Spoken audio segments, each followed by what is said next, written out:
Hola, ¿cómo están? Buenas tardes, bienvenidos a Hagamos un Trueque, me da mucho gusto verlos, espero que tengan muy bonita tarde. Doctor Máximo Carvajal, ¿cómo está? Buenas tardes. Buenas tardes. Y bueno, el día de hoy nos acompaña el maestro Juan Manuel Zazueta. Buenas tardes, maestro, ¿cómo está? Bienvenido a hacer un trueque. Muy buenas tardes, muchas gracias por la invitación. Saludos a todo su público. Y saludos a Mazatlán, ¿no? Un lugar que nos encanta estar por ahí, sobre todo comer unos callos de hacha maravillosos. Así que todos saludos por allá a todas las personas de Mazatlán. Y bueno, pues el día de hoy el trueque es recurso de revocación. Para poderle dar la palabra, antes tenemos aquí una tradición de compartir un dato peque del trueque, si me lo permite, por favor.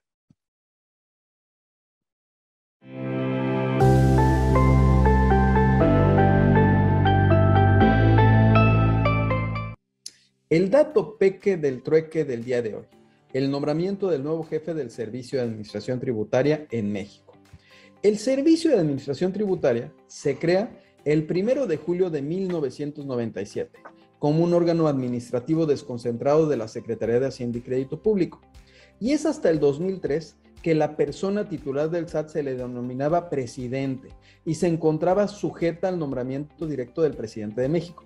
A partir del 2003, el nombramiento del jefe del SAT se encuentra sujeto a la aprobación y ratificación de la Cámara de Senadores o, en su caso, de la Comisión Permanente del Congreso de la Unión.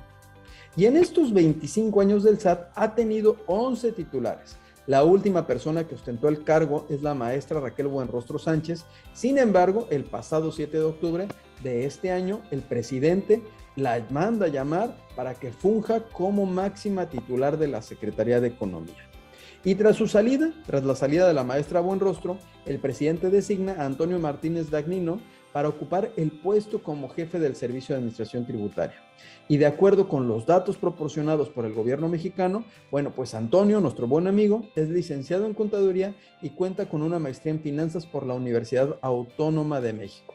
Cuenta con más de una década de experiencia en el sistema financiero mexicano y en las áreas de política fiscal y tributaria de la Administración Pública Federal. Él se ha desempeñado en áreas de auditoría, supervisión y análisis de instrumentos financieros en la Comisión Nacional Bancaria y de Valores. Participó también en la implementación de los procedimientos de supervisión del capital y liquidez de las instituciones financieras. Y hasta antes de su último mandamiento, se desempeñó desde el 1 de diciembre del 2018 como titular de la Administración General de Grandes Contribuyentes de este Servicio de Administración Tributaria. Martínez es uno de los hombres más jóvenes en ocupar el puesto como jefe del Servicio de Administración Tributaria, pues cuenta apenas con 29 años de edad.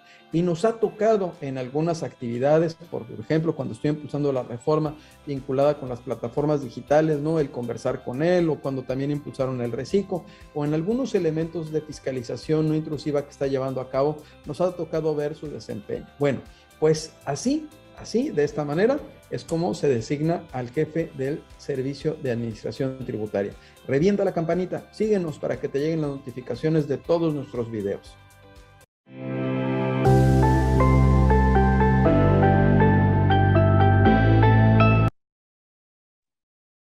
Pues muy interesante este cambio que tiene el SAT, así que le deseamos mucha suerte al maestro Martínez. Y bueno, pues ahora sí, para darle la palabra, maestro Zazueta, me gustaría presentar su semblanza, si me lo permite.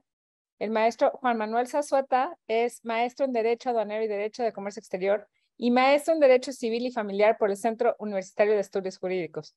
Maestro en Administración de Negocios con Finanzas por la Universidad Tec Milenio. Licenciado en Derecho en la Facultad de Derecho de la Universidad Autónoma de Sinaloa. Licenciado en Negocios Internacionales por la Universidad de San Miguel. Se desempeñó laboralmente como juez tercero de primera instancia del ramo familiar del Distrito Judicial de Mazatlán, Sinaloa, secretario proyectista del Juzgado Tercero de la Primera Instancia del Ramo Civil del Distrito Judicial de Mazatlán, secretario del Juzgado Segundo de la Primera Instancia del Ramo Familiar del Distrito Judicial de Mazatlán, profesor titular de posgrado de Derecho Fiscal de la asignatura de Tratados Internacionales en la Universidad Autónoma de Durango, Campus Mazatlán, profesor titular de la asignatura Métodos Alternativos de Solución de Controversias y Salidas Alternativas de Proceso Penal, y profesor titular de la asignatura de Derecho Internacional Privado en la Escuela Libre de Derecho de Sinaloa. Escribiente de la primera sala del Supremo Tribunal de Justicia del Estado de Sinaloa y además expositor a nivel nacional. Así que bueno, le damos la palabra para hacer este trueque. Normalmente cómo funciona, que tenemos 45 minutos para exponer y al final unos 10 minutos para preguntas y respuestas y alguna intervención de nuestros panelistas. Muchas gracias y bienvenida a hacer un trueque.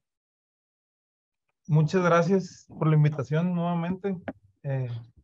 Y agradezco también a todas las personas que están aquí presentes precisamente para hablar de este tema importante, pero sobre todo que muchas personas le hemos perdido la fe, porque como lo dicen grandes maestros que hablan sobre el recurso de revocación, dicen que debería de cambiarse y decirse que es el recurso de confirmación, porque generalmente las resoluciones que se impugnan en o los actos que se impugnan en este medio de defensa, pues generalmente, la mayor parte del tiempo, pues desgraciadamente, como sabemos, terminan confirmándose. Nada más una pregunta, Daniela, quisiera saber si ustedes tienen la presentación o la proyecto yo. Isa, ¿nos puedes ayudar a proyectarla? Como usted guste y se sienta más cómodo, tiene permisos para proyectarla. Con todo gusto lo puede hacer usted para que se sienta con mayor libertad y a sus tiempos. Muy bien, claro que sí, entonces la proyecto yo. Muchas gracias. Mm,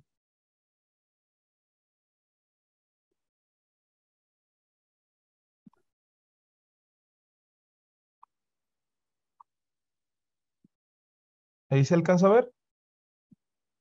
Sí, se ve muy bien, nada más habría que ponerla en pantalla completa para que se vea exacto. Ahora sí la vemos perfectamente. Bueno, como les decía, y a manera de anécdota, pues como sabemos, desgraciadamente este recurso tiende a confirmarse y mucha gente por eso no le gusta promover este medio de impugnación por esa circunstancia. Sin embargo, yo creo que tiene muchas ventajas y que valdría la pena ponerlos aquí sobre la mesa para que los compañeros que nos hacen el favor de estarnos viendo sepan qué es las ventajas que tiene este recurso. Bueno, primero que nada, como concepto, me gustaría decirles que como cualquier otro medio de defensa, el recurso de revocación se utiliza para dos tipos de resoluciones. Es para actos, pero también se hace para resoluciones definitivas. Y la finalidad en sí de este recurso es precisamente revocar, declarar la nulidad lisillana, confirmar la resolución.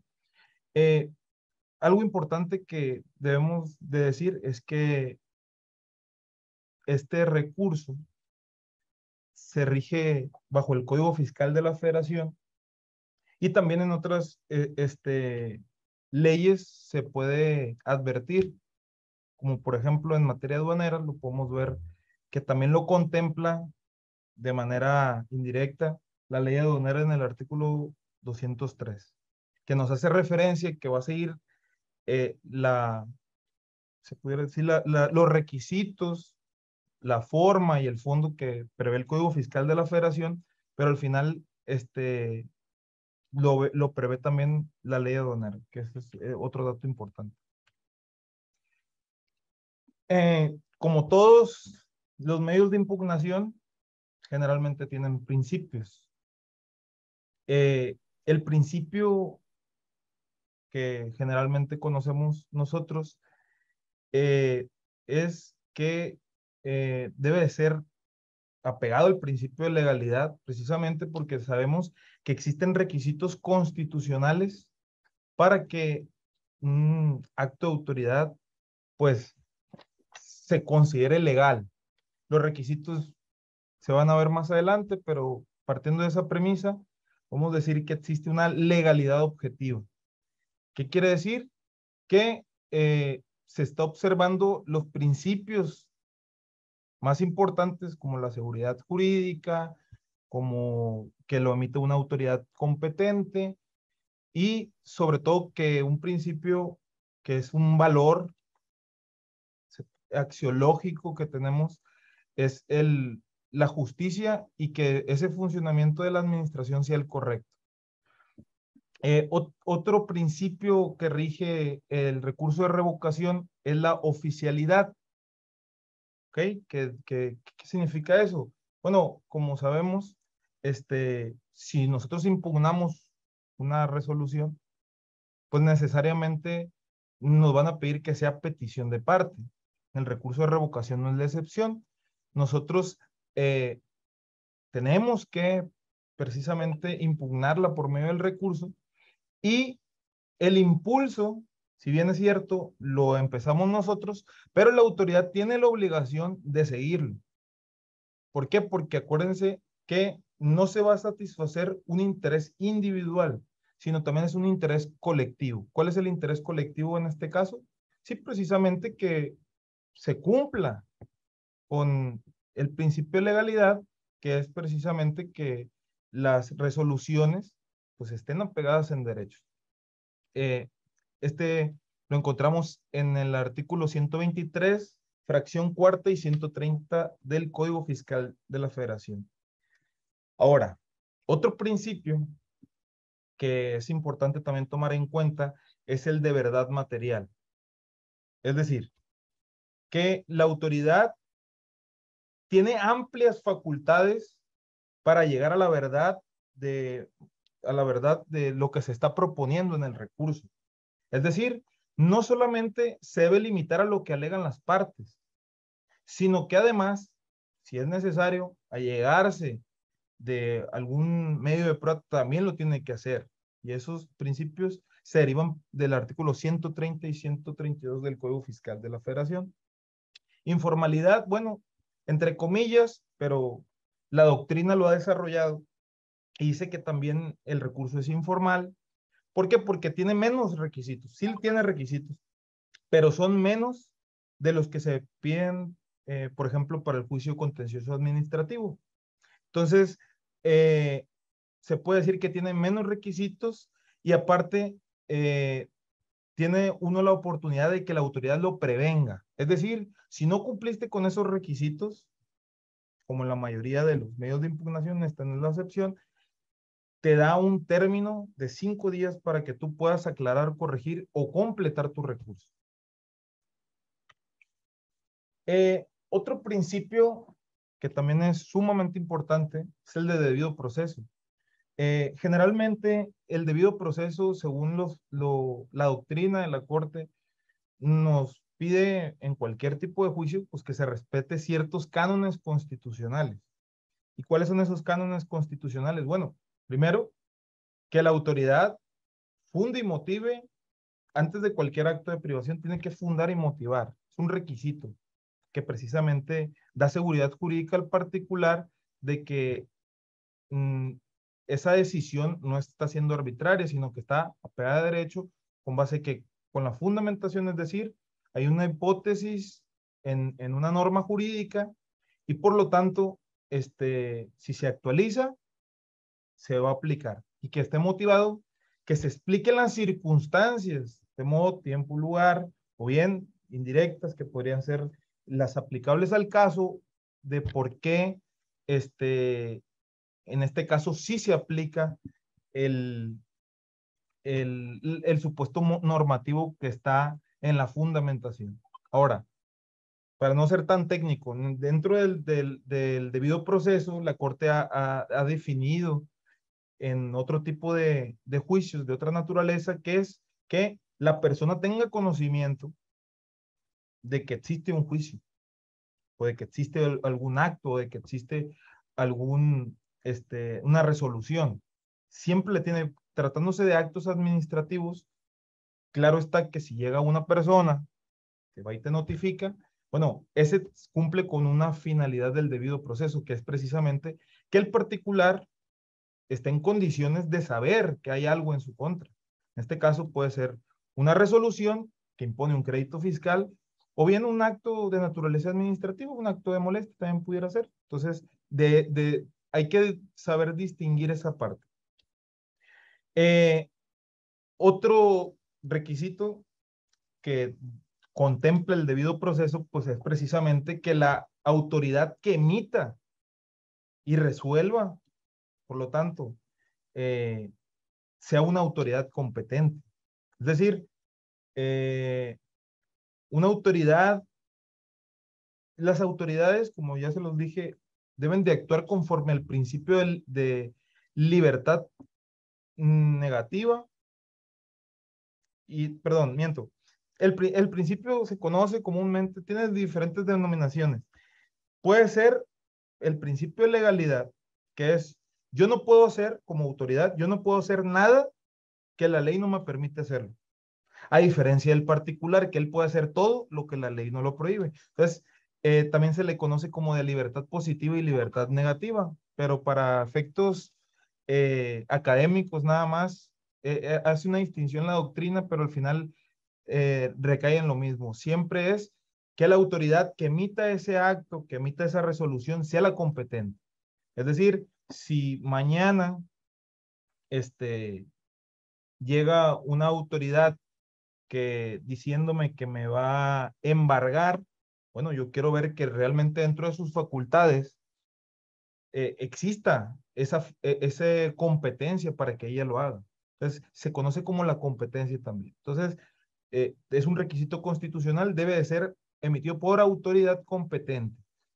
Uno generalmente dice, oye, ¿y cómo puedo saber yo si esa autoridad es competente? Bueno, generalmente las leyes orgánicas, por ejemplo, en el caso del SAT, la ley orgánica de la Administración Pública Federal, el reglamento interior también de la Secretaría de Administración Tributaria y otros ordenamientos que establecen la competencia, dicen qué es lo que puede hacer. Entonces, en ese caso, hay que buscar entender precisamente si la autoridad que está emitiendo el acto es competente.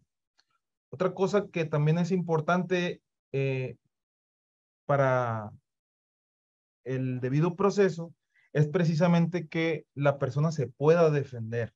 Entonces, en el caso de el recurso de revocación, bueno, la autoridad le debe dar esa oportunidad de defenderse mediante agravios. Y esos agravios, para que se cumpla con el principio de justicia, también deben de ser analizados y valorados por esa misma autoridad. Porque si yo estoy impugnando, si me estoy doliendo de una resolución, bueno, ahí tiene que analizar a ver si en el caso concreto efectivamente es ilegal esa resolución y por lo tanto es algo que debe de tomar en cuenta. Si mis agravios son fundados, pues analizarlos. También otra formalidad esencial del procedimiento que integran precisamente este derecho que tenemos al debido proceso es la oportunidad de ofrecer y rendir pruebas. Es decir, no solo tengo la oportunidad de decir por qué está mal la autoridad, sino también lo puedo comprobar. Acuérdense que hay una carga, la carga de la prueba generalmente le va a corresponder a la parte solicitante. Entonces, yo voy a solicitarle a la autoridad responsable, en este caso, que emite el acto, que, que me dé la oportunidad de ofrecer y rendir pruebas. ¿Por qué? Porque si no, la carga procesal yo la tengo a partir de un principio, que es explorado en derecho, que es el que afirma está obligado a probar.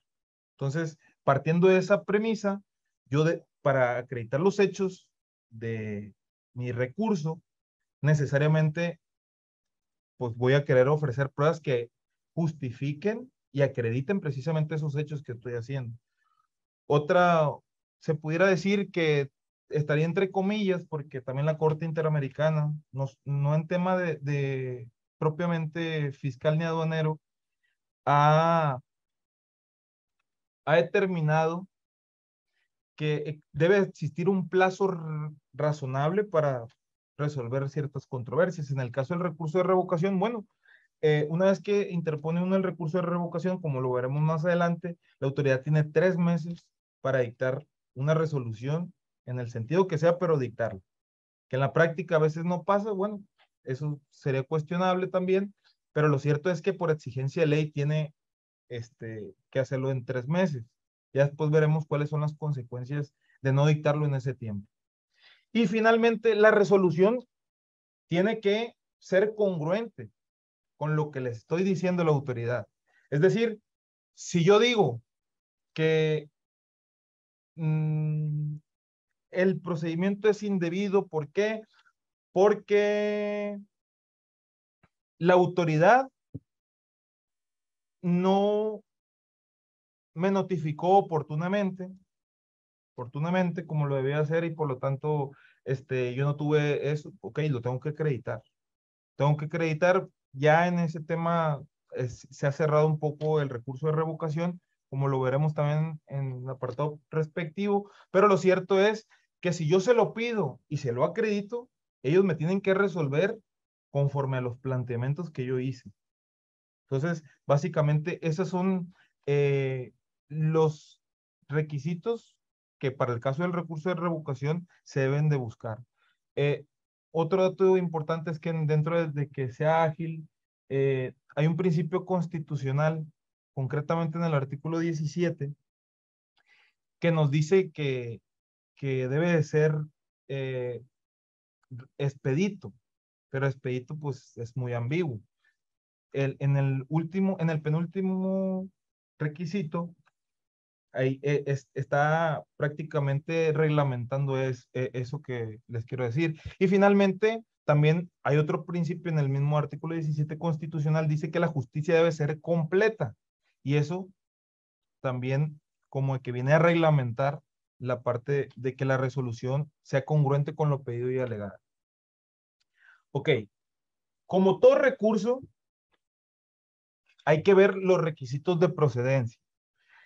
Generalmente en temas de procedencia hay que analizar si el recurso, en el caso del recurso de revocación es así, es taxativo. ¿Qué quiere decir? Que la norma debe decir específicamente qué resolución puede ser impugnable mediante este recurso. Entonces, para el caso del recurso de revocación en materia fiscal, según el Código Fiscal de la Federación, la procedencia la vamos a encontrar en los artículos 116 y 117. Hay dos fracciones en el artículo 117, pero de manera genérica, cuando empieza a hablar el Código Fiscal de la Federación de los recursos administrativos, nos dice también sobre la procedencia en el artículo 116 de este recurso administrativo, que así lo dice la ley, que es un recurso administrativo. Entonces, hay dos fracciones. La primera nos dice que debe de ser resolución definitiva. Esto es punto clave. ¿Por qué? Porque muchas veces, cuando recién se notifica, todavía no hay una resolución definitiva. Hay personas que intentan impugnar en ese momento y no es el momento procesal oportuno. Entonces, ¿cuándo debemos de entender que es una resolución definitiva? Bueno, pues es la que pone fin en este caso, al procedimiento administrativo correspondiente, o en su caso, si no es un procedimiento meramente administrativo, sino de otra naturaleza, pues un procedimiento. Pero para determinar si es definitivo o no, generalmente nos vamos a ir a cuándo es exigible una resolución de carácter fiscal.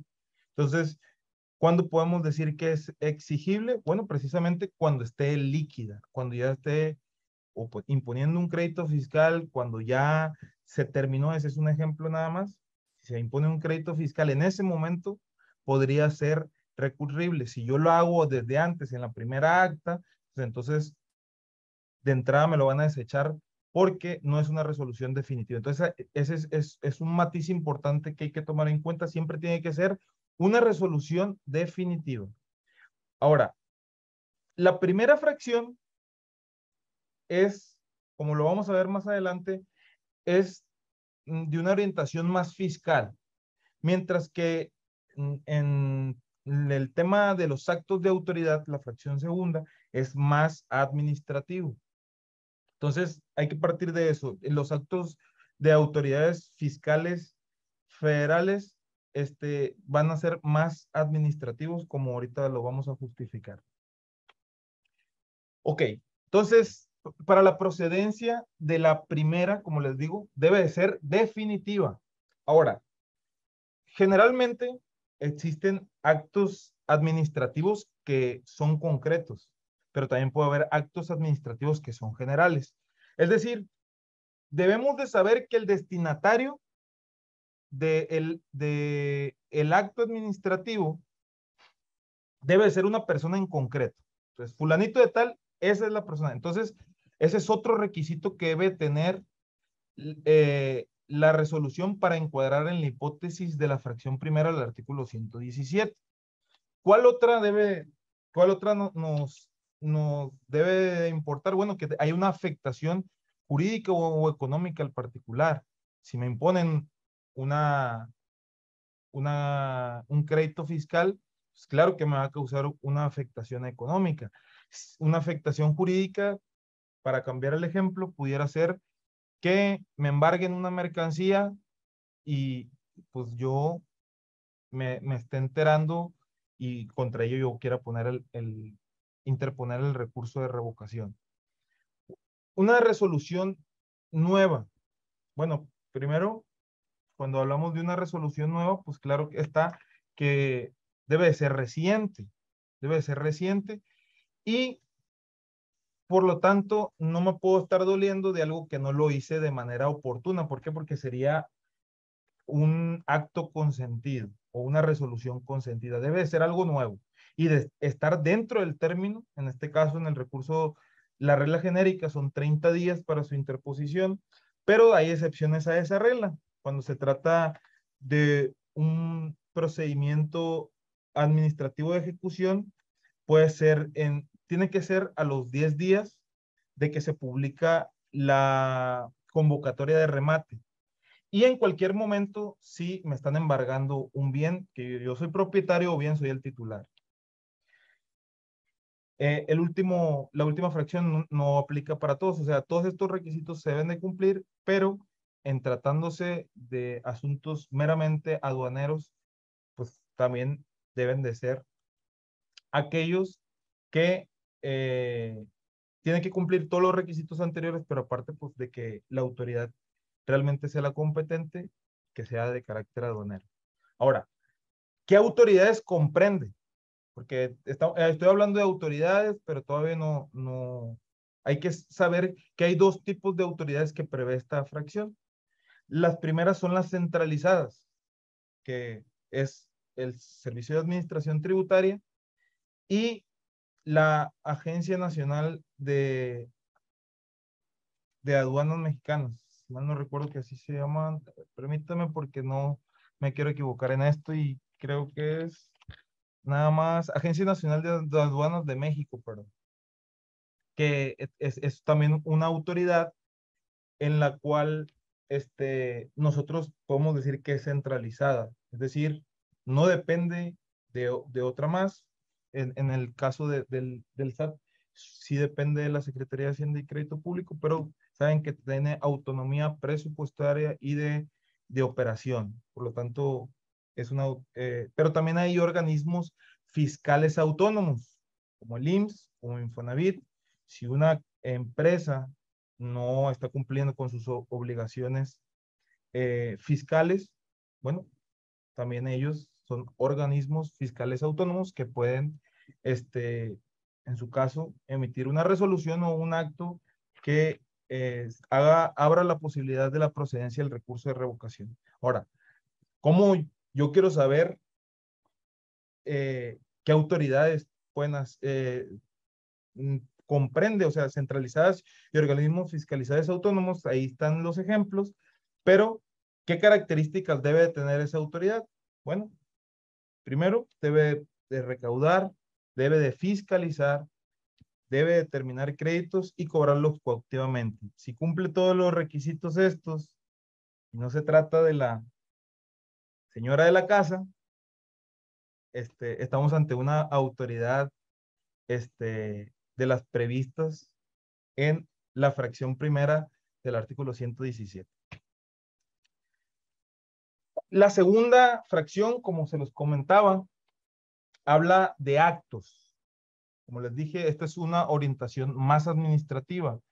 Es decir, en esta se cierra un poquito más esa apertura que tiene la primera fracción y nos dice que la persona, en particular en este caso, acepta que existe el acto o la resolución, pero, perdón, el acto en este caso, pero puede confrontar si el monto que le están reclamando pues, es inferior y la autoridad dice una cosa, él dice, no, sí te debo, pero debo menos de lo que tú dices. O bien, yo ya pagué y por lo tanto no me debes de cobrar esto. También, como les dije, procede contra el procedimiento administrativo de ejecución y cuando afecta el interés jurídico de terceros. En este caso, me embargan una mercancía, me embargan algún bien en general. Bueno, yo también puedo acudir al recurso de revocación si es emanado de una autoridad que tiene las características que vimos anteriormente. Ok, el término genérico, como les dije, es de 30 días hábiles.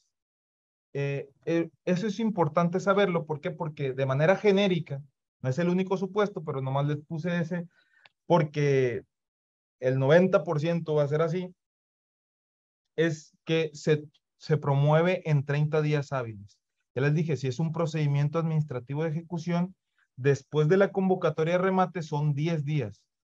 Si me embargan un bien que tiene, yo soy propietario, soy el titular, bien, tengo un interés sobre ese bien y que estoy resintiendo una afectación directa en mi patrimonio, entonces también pudiera hacerlo y eso la ley dice que lo puedo hacer en cualquier momento. ¿Cuál es la vía para presentar el recurso de revocación? Bueno, esta es una de las ventajas que se pudiera decir que tiene el recurso de revocación y es que se debe hacer ante el buzón tributario. Y también existe otro supuesto que en caso de que no me encuentre en los supuestos de de necesariamente tener ese buzón tributario, pues lo puedo hacer en el domicilio de la autoridad ordenadora ejecutora, pero siempre y cuando el SAT lo haya establecido en las reglas de carácter general. Entrando ya en materia, los requisitos para hacer este recurso se ven en el artículo 18 y 122 del Código Fiscal de la Federación. ¿Qué es lo que debemos de ponerle a nuestro medio de defensa? Pues es precisamente el nombre, la razón social, la denominación y el domicilio fiscal que tenemos en el RFC. ¿A qué autoridad se dirige? Eso es importante. ¿Por qué? Porque acuérdense que en este caso el recurso de revocación se hace en contra de la autoridad que emite el acto, es decir, no se debe de hacer ante una autoridad distinta y por lo tanto debe ser a la autoridad. Si se trata, por ejemplo, en contra del SAT, en el reglamento interior del SAT se lo delega a la Administración General Jurídica. Y así lo dice el reglamento interno. Entonces, como ellos son los que se encargan de resolver este tipo de contiendas, ok, se la dirigimos a ellos. La dirección de correo electrónico es indispensable para el tema de las notificaciones. La resolución o acto que se impugne, los argumentos legales que causa la resolución del acto. Generalmente, cuando uno va a hacer los argumentos del recurso, seguimos la regla de la lógica común, que es hay que hacer una premisa mayor, una premisa menor y una conclusión. En la primera, generalmente ponemos, no necesariamente tiene que ser así, hay maneras de hacerlo, pero generalmente en la práctica eso es lo que se estila. Primero ponemos la norma jurídica aplicable al caso, ponemos qué fue lo que pasó o por qué esta norma jurídica es aplicable al caso y al final concluimos. Siempre es premisa mayor, premisa menor y la conclusión. Los hechos controvertidos que dieron lugar al acto, las pruebas que queramos perdón,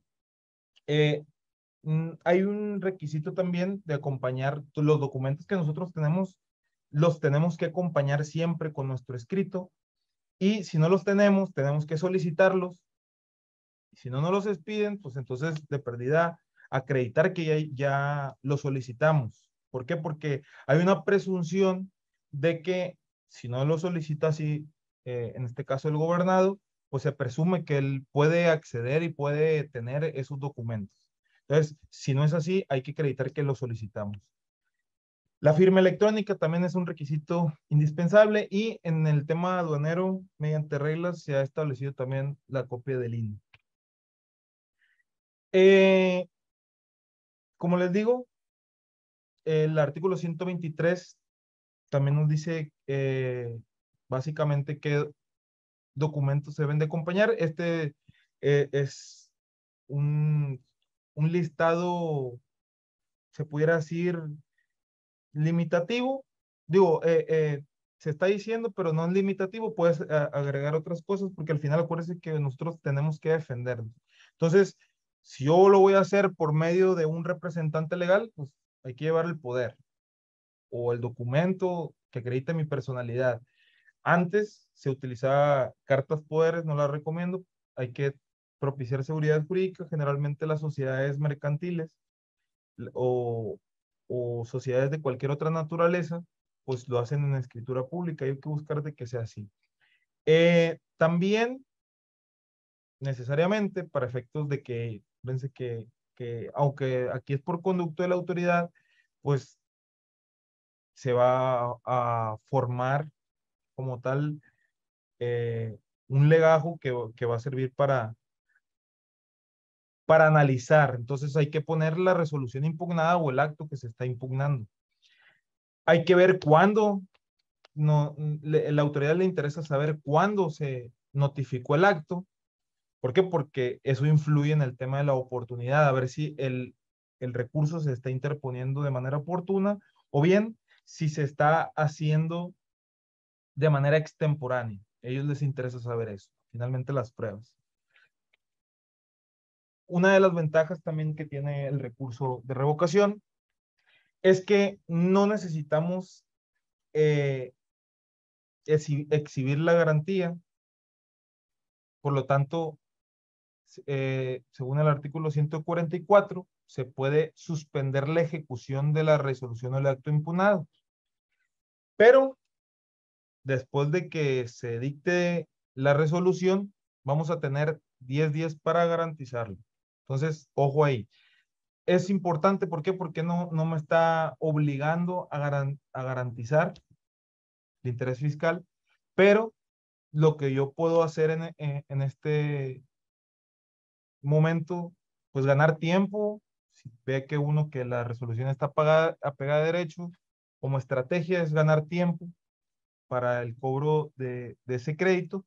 O bien, si no tiene razón la autoridad, bueno, de perdida no tienes que desembolsar para ¿cómo se dice? Para poder seguir eh, dejando las cosas en el estado que guardan ahorita en estos momentos. Esa es una de las ventajas que tiene. Se suspende la garantía en ese momento. Ahora bien, las pruebas. Como saben, el Código Fiscal y la mayoría de las legislaciones, con excepción de la penal, no voy a generalizar porque yo sé que no en todas las entidades federativas es la misma, pero aquí estamos hablando de lo que dice el Código Fiscal. Existe una valoración tasada de la prueba. ¿Qué quiere decir? Que todavía no se están estableciendo requisitos para ofrecer las pruebas. En el caso de este juicio, como es de este recurso, perdón, como es en contra de una autoridad, pues se aceptan todas las pruebas, excepto la testimonial y confesional por posiciones. Hay que hacer una aclaración que es la testimonial y confesional por posiciones de las autoridades. ¿Por qué? Porque yo sí puedo ofrecer una testimonial para acreditar, por ejemplo, alguna circunstancia, pero lo que sí no puedo hacer, por ejemplo, es pedirle al administrador del SAT que venga y ¿cómo se dice? Y yo le hago unas preguntas en un interrogatorio. Entonces, no se permite eso. Igual en la testimonial, no voy a mandar a citar a un funcionario público, por razones de lógica, eso se hace, pero lo cierto es que sí se puede aceptar la confesional por medio de oficio. O sea, nosotros podemos formular preguntas y las pueden contestar, pero lo que limita aquí, se pudiera decir que mi derecho a probar es que sea por medio de posiciones. Ahora bien, las pruebas supervenientes no las contempla el Código Fiscal de la Federación. Entonces, nos tenemos que ir de manera supletoria a la Ley Federal del Procedimiento Contencioso Administrativo o bien al Código, pero tampoco lo contempla, entonces nos tenemos que ir al Código Federal de Procedimientos Civiles. Ahí sí se contempla y nos dice básicamente que las pruebas supervenientes son aquellas que la parte no pudo ofrecer porque no tenía conocimiento de su existencia. Y en un acto posterior, pues se está enterando de la existencia de esas pruebas y por lo tanto las puede ofrecer, pero la limitante a ese derecho es que sea hasta antes de la resolución. No en todos los medios de impugnación es así. En el caso de la materia fiscal, así lo es. ¿Por qué? Porque en ese momento puede emitir la resolución. Digo, no ha emitido la resolución y por lo tanto, si hay una prueba importante que se tuvo conocimiento hasta después, ok, hay que tomarla en cuenta, pero hasta antes de dictar esa resolución. Y finalmente, como les decía, si nosotros acompañamos ciertas pruebas, generalmente las documentales, si anunciamos algún tipo de prueba, vamos a tener 15 días para presentarlas. Si las enunciamos ya en nuestro escrito del recurso de revocación. Otro dato importante sobre el tema probatorio es que aquí el dictamen pericial no se hace como una prueba colegiada, como comúnmente se hace en la mayoría de los códigos. En este caso no, se ofrece prácticamente como una prueba documental. Es decir, no voy a nombrar un perito para que lo acepte el tribunal, me diga que va a preparar la prueba y ahora sí viene, presenta mi dictamen, si es necesario su ratificación, etcétera. No va a ser así. Y ni tampoco es para darle la oportunidad, la contraparte, en este caso la autoridad, para que nombre otro, o en el caso de que haya discrepancia entre ambos, que haya un tercero en discordia. No, aquí no es prueba colegiada, aquí se ofrece como si fuera una prueba documental. Es decir, yo voy a ofrecer el dictamen desde que presento el recurso. Ahora bien, ¿cuánto tiempo tiene para resolver la autoridad? Por disposición de ley, concretamente el artículo 131, tiene 3 meses para resolver. En la práctica pasa que no lo resuelven en ese tiempo y podemos optar por tomar dos caminos.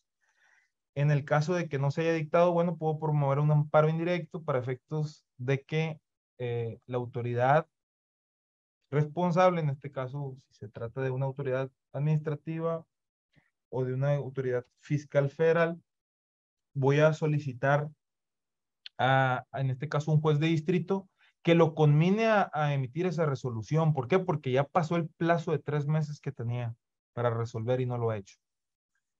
O bien, como no me resolvió, se entiende que confirmó la resolución o el acto impugnado y por lo tanto eh, puedo empezar yo el juicio contencioso administrativo o inclusive por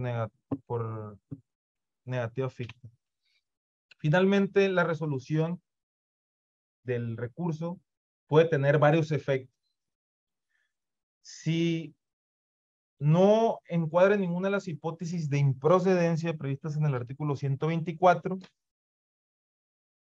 pues no va a desecharse. Por lo tanto, si no se desecha, la autoridad va a tener que entrarle al fondo. Generalmente lo que ocurre, la confirman, es decir, muchas veces, a pesar de que no tenga la razón la autoridad, la confirma, pero son instrucciones que reciben, generalmente se dice, no me consta porque no me tocó trabajar, pero se dice que las instrucciones generalmente es confirmar la resolución y eso es lo que pasa en la práctica. Otro efecto puede ser que se mande a reponer el procedimiento para efectos de que la autoridad emite una nueva resolución. Generalmente esto es cuando hay una violación precisamente al debido proceso, o bien se hizo algo indebido. La otra, el otro efecto que pudiera tener es dejar sin efecto la resolución o el acto, o bien modificarlo para que la autoridad dicte otro que lo sustituya. Esos básicamente son los efectos que puede tener una resolución de esta naturaleza. Ahora bien, ¿cuánto tiempo tiene para cumplir la autoridad una vez que ya emitió la resolución? Tiene 4 meses para cumplir. Igual, dado caso de que no lo haga en ese término, pues nosotros también tenemos expedito el amparo indirecto, que es un medio también que tenemos, en este caso, para controlar la constitucionalidad de los actos y por lo tanto, si en el término de 4 meses no pasa el cumplimiento de la sentencia, entonces esa sería otra manera de exigir el cumplimiento. Cabe señalar que generalmente cuando uno le toca ver este tipo de recursos, no necesariamente lo tienes que agotar. Mucha gente no lo agota. ¿Por qué? Porque me dice, ok, tengo 30 días. Generalmente los recursos en materia fiscal son de 30 días. Pero ¿para qué voy a perder mi tiempo si la misma autoridad que emitió el acto va a resolver como lo resolvió al inicio? Entonces es una pérdida de tiempo y como es un recurso optativo, es decir, no se ocupa agotar obligatoriamente, sino que si uno se pone a ver en tema de la procedencia y se podrá, es optativo. También así lo refiere el artículo 203 de la ley aduanera, que nos dice que el recurso es optativo, en este caso para la persona. Si no, una persona se puede ir directamente al juicio de nulidad, pero yo pudiera decir que tiene muchas ventajas este medio de impugnación, que básicamente son, primero, que lo podemos presentar en línea, ¿no? Esa es una ventaja también en el juicio contencioso. El tema de la suspensión es muy importante. ¿Por qué? Porque se puede suspender en la garantía que vamos a ofrecer.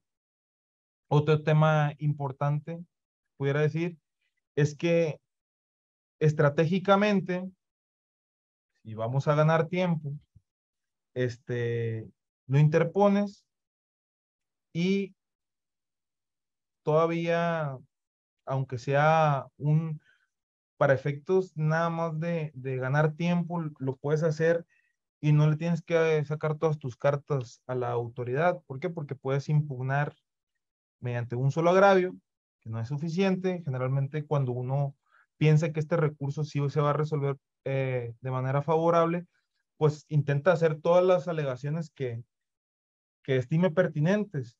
Pero si nada más quiero enseñarle como, nada más por encimita, qué es lo que voy a alegar, ¿por qué? Porque no le tengo fe al recurso, entonces voy a nada más impugnar una parte no consentir la parte que no estoy impugnando, sino que voy a hacer valer un solo agravio. ¿Para qué? Para que después en el juicio de nulidad, pues haga valer si hay más agravios. Pero al final,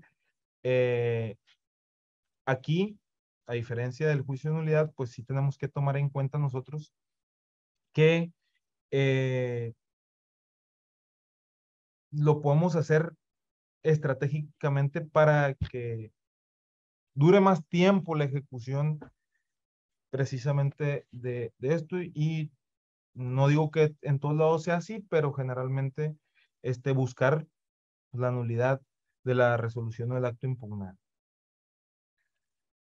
Y pues no hay mucho tiempo para platicar, creo que sí iba rápido, pero quise hacer un estudio no muy amplio, sino muy genérico de lo que aquí se puede platicar del recurso de revocación.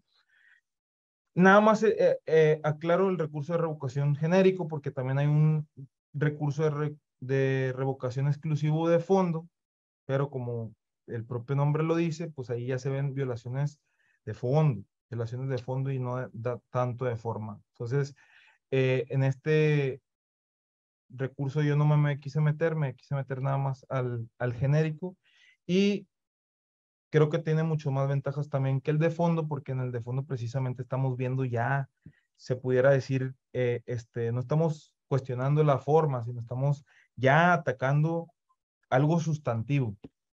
Entonces, no es recomendable recurrirlo mediante ese recurso de revocación, precisamente por eso.